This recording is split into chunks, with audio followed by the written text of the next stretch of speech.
Why did it always get tangled up in my bag here? Ah,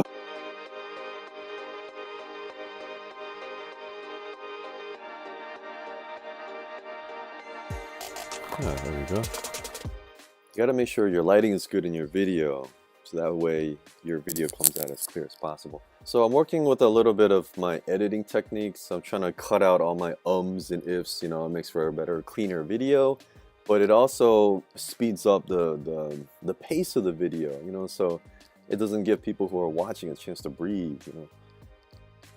Doesn't give me a chance to breathe. Hi, this is David again, giving another vlog update today. It is September 2nd. Last week I talked a little bit about the realities of online marketing. You know, if you're not making any returns, it's really discouraging to continue on because, I mean, in your mind you want to produce results, but I mean, it's hard to keep the mindset that it's a business that you're running.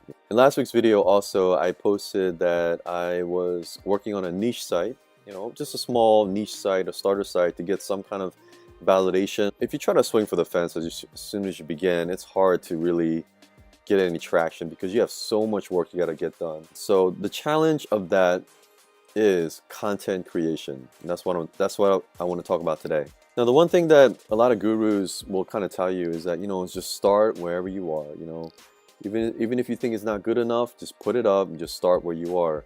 I kind of agree and I kind of don't agree with that. I agree with it to the degree where, yeah, you should, I mean, it's never going to become perfect, you know. Make sure you make a website, put up some content, and then just, you know, at some point you do have to launch it. It's never going to be perfect, you know. Don't try to make it completely perfect or make it completely completed, because you'll never be completed before you know, launch it. Now, I disagree with that idea that you should just launch it anyway, because once you launch a site, people are going to come by it, and it has to be credible enough for them to stay, to check it out, and to give it some kind of approval value. Otherwise, they're just going to bounce. You can make all the nice ads you want and do all the paid advertising that you want and get people to come to your website. But if your website is crap, there's no point. They're just going to bounce right away. Now, people nowadays, I mean, not just nowadays, even for a long time, they'll come to a website and be like, what is this? And where's the focus? You know, what am I supposed to do here? What are they selling? Blah, blah, blah, blah. It's if it's not organized, if it's not somewhat presentable and somewhat, you know, credible and has some kind of value, they're just gonna bounce. I do agree with it, like I said earlier, because you should launch it and fix things along the way, but you should at least start with some amount of readiness. But the challenge of doing affiliate marketing is content creation. That's the next big step that I'm trying to overcome right now. You have niche sites, you're gonna have to create some articles, create some blogs.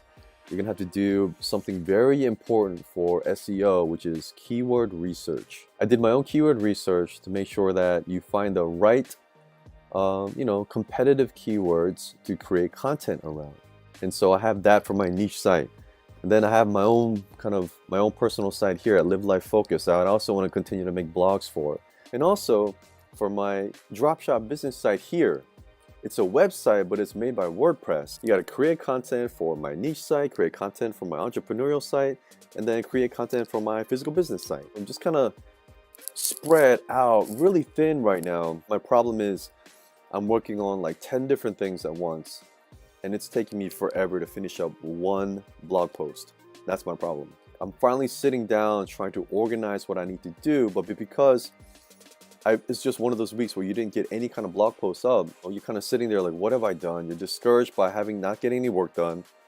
And I don't want to just constantly keep making, you know, simple content. You know, you really got to produce minimum to, you know, 2,000 word blog posts that's interesting, relevant, and it's the only one that can be shared, you know. So here's a helpful tip that I'm going to try to follow myself and also to document myself and see how it goes. I'm going to lay out a schedule. For each site, I'm gonna make a list of 10 possible blog posts that I can create, okay? And then I'm gonna set a schedule for them. So let's say Monday, I'm gonna work on this and this and this, Tuesday, this and this, Wednesday, this and this and all that.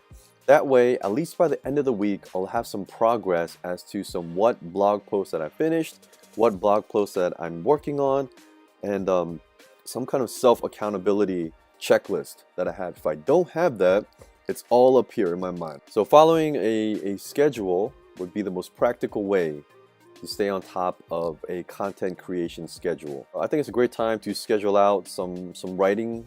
It's Labor Day weekend. You know, when vacation time comes, your mindset's not really in the the flow of working. But let's see how that goes. So okay, so that's my update for today, September 2nd. Happy Labor Day if you're watching this. Hope you have a wonderful weekend. Thank you.